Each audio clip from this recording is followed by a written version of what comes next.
உதயநிதிக்கு ஆண்மையே இல்லையா? பெண்களை பற்றி இழிவாக பேசுகின்ற ஆண்களுக்கு ஆண்மை கிடையாது. த்ரிஷாவுக்கு வக்காலத்து, கொளுத்தி போட்ட குஷ்பு. தன்னானே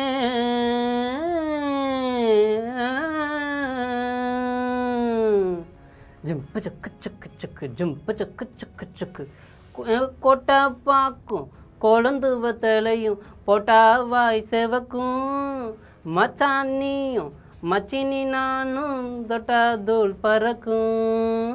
ஏய் நாக்கு செவக்க சுண்ணாம்பு வேணும், நானும் செவக்க மாப்புள்ள வேணும்.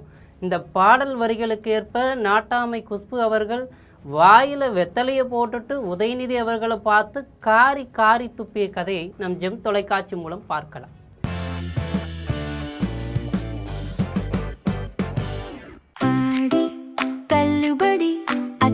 பேரும் அல்லம்படி 6 முதல் 60% வரை ஆடி தள்ளுபடியுடன் சூப்பர் சரவணா ஸ்டோர்ஸ், சென்னை, மதுரை, கோவை.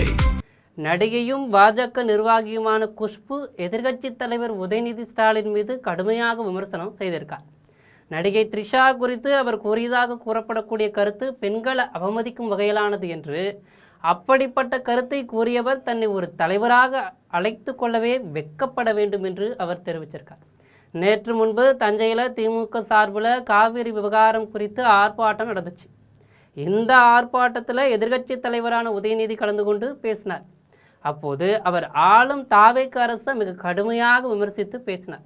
மேலும் அவர் முதல்வர் மற்றும் நடிகை குறித்தும் அவதூறாக பேசியதாக சொல்லப்படுது. இது தொடர்பாக தாவேக பெண் நிர்வாகி அளித்த புகாரோட அடிப்படையில் வழக்கு பதிவு செய்து நடவடிக்கையும் எடுக்கப்பட்டது. நேற்றைய தினம் உதயநிதி சென்னையில் கைது செய்யப்பட்டார். சாலை மார்க்கமாக அவரை தஞ்சைக்கு அழைத்து சென்றனர். இருப்பினும் தஞ்சையில் திமுகவினர் அதிகளவில் திரண்டதால் செங்கிப்பட்டு காவல் நிலையத்தில் வைத்து போலீசார் விசாரணை நடத்தினர். சுமார் 1.5 மணி நேரம் விசாரணை நடந்த நிலையில் அதன் பிறகு உதயநிதி விடுவிக்கப்பட்டார். இதற்கிடையே உதயநிதி விவகாரம் தொடர்பாக ஆங்கில ஊடகத்திற்கு குஷ்பு பேட்டியும் அளித்திருக்கிறார். அதில் அவர் உதயநிதி பேசியது என்னை ஆச்சரியப்படுத்தலை, திமுகவில் பெண்களை இழிவுபடுத்தும் பாலின பாகுபாடு நிறைந்த பேச்சுக்களை கலைஞரிலிருந்து ஆரம்பித்து சுடலை ஸ்டாலின் வரை இதற்கு முன்பே பார்த்திருக்கிறேன், அதுதான் இப்போதும் தொடர்கிறது. தற்போது அரசியல் கத்துக்குட்டி உதயநிதி ஸ்டாலினிடமிருந்து இதை நான் எதிர்பார்க்கவே இல்லை. அவர் இளைஞர், எதிர்க்கட்சி தலைவர், முன்னாள் துணை முதல்வர், இளைஞர் நலத்துறை அமைச்சர், அதனால் மற்றவர்களிட வித்தியாசமாக இருப்பார் என்று நினைத்தேன். ஆனால் மிகவும் ஒரு அருவருப்பான ஆபாசமான ஒரு தரமற்ற கருத்துக்களை அவர் பேசியிருக்கார்.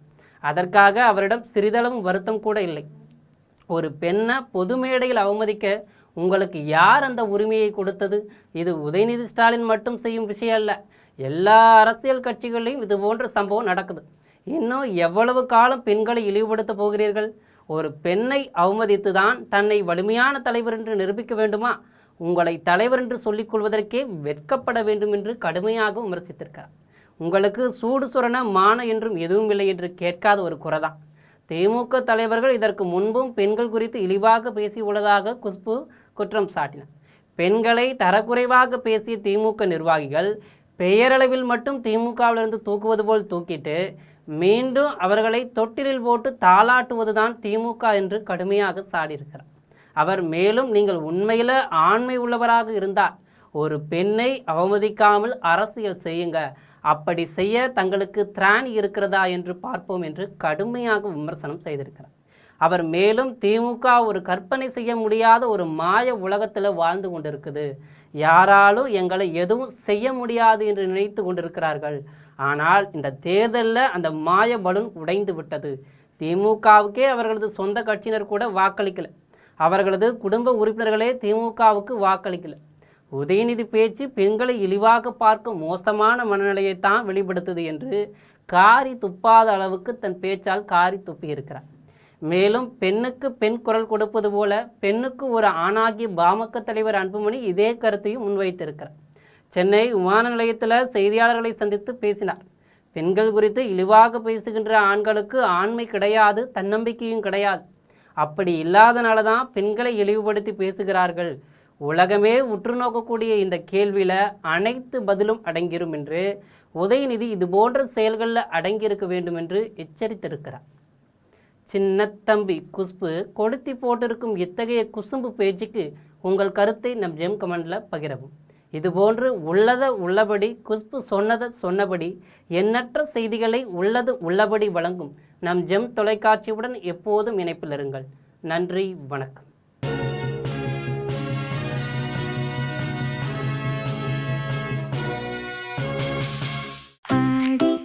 தள்ளுபடி அத்தனை பேரும் அள்ளும்படி 6 முதல் 60% வரை ஆடி தள்ளுபடியுடன் சூப்பர் சரவணா ஸ்டோர்ஸ், சென்னை, மதுரை, கோவை.